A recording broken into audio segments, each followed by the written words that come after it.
We're very pleased at this time to welcome in Trailblazers President and CEO Chris McGowan. And Chris, thank you so much for taking some time to join us. First question, how was your Christmas holiday, and did you get a chance to spend some time with family and friends?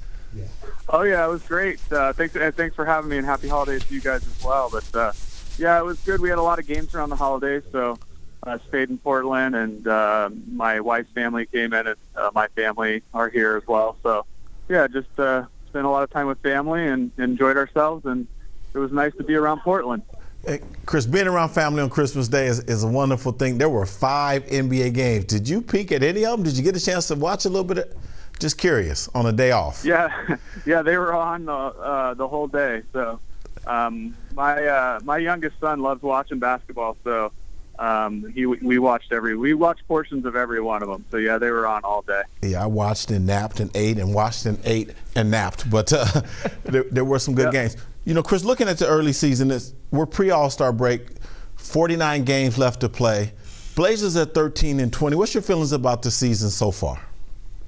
Well, obviously not where we want to be. You know, a little bit of disappointment in that regard, but you know, I'm an optimist, so I know the guys on our team work hard, and usually when you do that, good things will happen. So, you know, I remain hopeful that there's still, you know, a ton of season left, and, you know, you get a little bit roll going, and, you know, good things can happen. So, you know, I think last night was a good example, played really good, almost got the win, but probably made some positive steps forward, and hopefully that'll continue tomorrow night when we play Sacramento. You know, I look at the previous Sacramento game, and the Blazers scored, I think, 121 points and 30 assists, and even last night defensively there were some good things. But when you're sitting at 13-20, does it have any impact on the business side of operations? Yeah, I mean, certainly it can. I mean, we try to pride ourselves to be an organization that can have success regardless of, you know, wins and losses. But, you know, I'd be kidding you if I told you that, you know, wins and losses don't matter on the business side. But fortunately, everyone in our group works really hard, and we aim to produce regardless of what the record is. So, you know, we'll keep an eye on that. And we fortunately have great fans and great partners that kind of stick with us and, you know, understand that, you know, what our long-term vision is as an organization, and, you know, have supported us and, you know, are positive in supporting us even when, you know, things aren't going as good as they have been the last couple of years. So we're fortunate in that regard, but we'll just continue working hard, and hopefully good things will happen this season.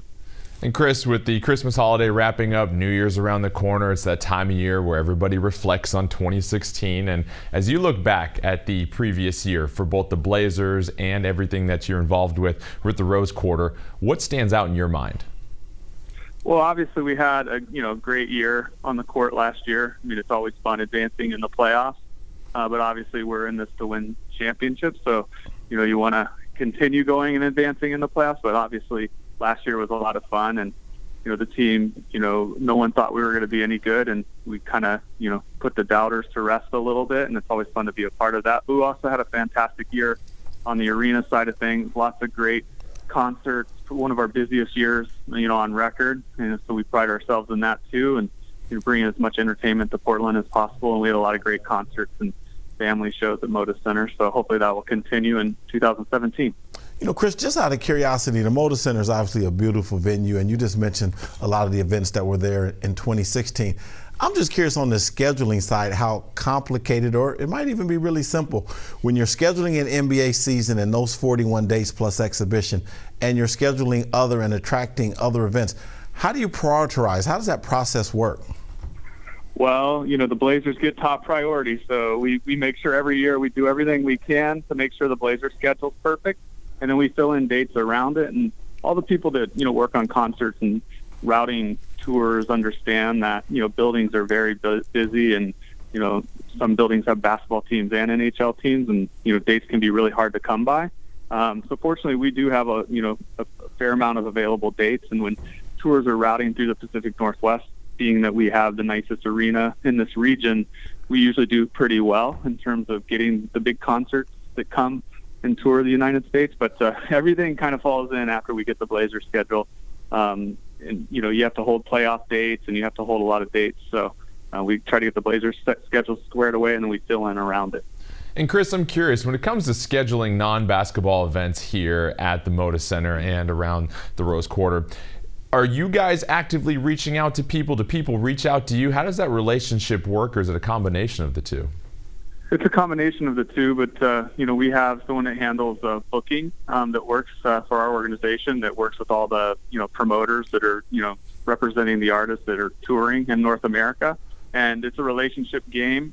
So they're spending a lot of time building relationships with those folks, so they think of Portland when they're routing their tours.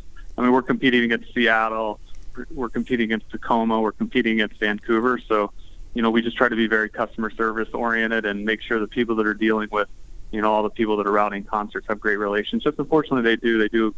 Our staff does a great job making sure that, artists view Moda Center as a must play.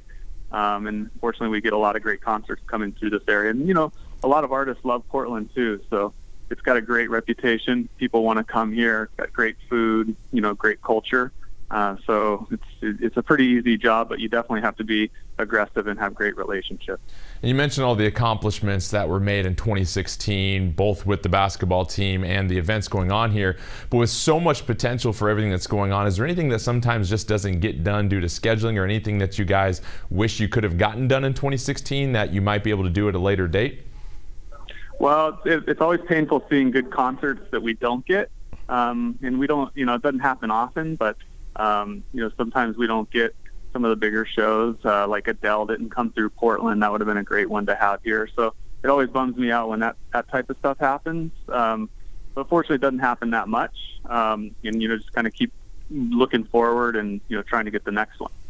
And then personally for you, you look at all the events that have been here. Is there anything that stood out to you as something that maybe just meant a little bit more to you based upon whether you are a fan of a band or a certain group, or anything that really stands out as far as, wow, this was pretty cool to have here and to go and witness?